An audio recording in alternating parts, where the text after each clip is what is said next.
বিসমিল্লাহির রহমানির রহিম। শুরু করছি আল্লাহ আপনার নামে। বিসমিল্লাহি, আল্লাহ আপনার নামে শুরু করছি। কেন? হয়তো কেন আমরা আল্লাহর নামে শুরু করব? বিসমিল্লাহি বিসমিহিল মুবতাদি, কারণ স্বয়ং আল্লাহ তাআলা সব কিছু শুরু করেন তার নিজের নামে। শুধু আমরাই কোনো কাজ বিসমিল্লাহ বলে শুরু করি না, স্বয়ং আল্লাহ তাবারক তাআলা তিনিও প্রত্যেকটি কাজ শুরু করেন নিজ নামে। যখন আল্লাহ স্বয়ং নিজের নামে কোনো কাজ শুরু করেন, তাহলে আমাদেরও উচিত তার বান্দা হিসাবে প্রত্যেকটি কাজ বিসমিল্লাহ বলে শুরু করা। বিসমিল্লাহি বিসমিহিল মুবতাদি। কেন আমরা প্রত্যেকটি কাজ বিসমিল্লাহ দিয়ে শুরু করব? কারণ আর রহমান, আল্লাহ পরম করুণাময়। আর রহিম, আল্লাহ অসীম দয়ালু। রহমান, পরম করুণাময়। আর রহিম, অসীম দয়ালু। যেহেতু আল্লাহ রহমান, আল্লাহ রহিম, আল্লাহ পরম করুণাময়, আল্লাহ অসীম দয়ালু, তাই আমরা সেই পরম করুণাময় অসীম দয়ালু আল্লাহর নামেই প্রত্যেকটা কাজ আমরা শুরু করব। আলিফ লাম মিম। এইগুলি বিচ্ছিন্ন হরফ।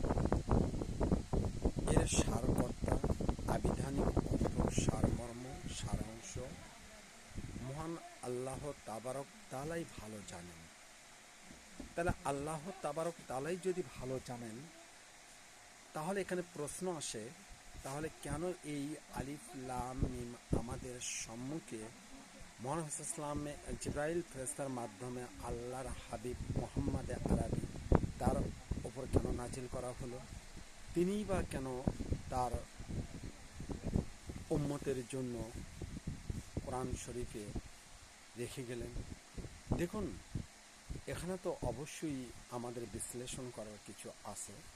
তবে আলিফতে আল্লাহ, লামতে লা শারিকা লাহু, যার কোনো শরীক নেই, মিমতে মুহাম্মাদুর রাসূলুল্লাহ সাল্লাল্লাহু আলাইহি ওয়াসাল্লাম, তিনটি হরফ আলিফ লাম মিম, এর মধ্যেই আমরা কালিমাত তাইয়্যিবা লা ইলাহা ইল্লাল্লাহু মুহাম্মাদুর রাসূলুল্লাহ। তাহলে এই তিনটি হরফের মধ্যেই কালিমা তাইয়্যিবা স্পষ্ট হয়ে ফুটে উঠেছে। দেখুন ব্রাদারানে ইসলাম, আমরা যখন নামাজে দাঁড়াচ্ছি তখন আমাদের নাকের দিকে লক্ষ্য করুন, পুরো বডিটা আলিফের মতো হয়ে যাচ্ছে। আমরা যখন রুকুতে যাচ্ছি আমাদের শরীর লামের মতো হয়ে যাচ্ছে। আমরা যখন সিজদায় যাচ্ছি আমাদের দেহের অবয়ব মিম এর মতো হয়ে যাচ্ছে। আলিফ লাম মিম, এই বিচ্ছিন্ন হরফগুলির মর্মকর্তা, আবিধানিক অর্থ, সারাংশ, গর্ভ সাধারণ মানুষদেরকে জানানো হয় নাই। এটাই তর্জমায় শানে নজুল ব্যাখ্যা বিশ্লেষণে পাওয়া যায়। তো আমরাও সঠিক জানি না, আমরা এখানে শুধু অনুমান করলাম, যাতে কোরআন হাদিস সাংঘর্ষিক না হয়, যাতে ইসলামের কোনো বুনিয়াদ আমাদের দ্বারা বিবেচিত না হয়, আমরা এমনভাবেই এর তর্জমাকে আপনাদের সামনে উপস্থাপন করছি। যালিকাল কিতাবু,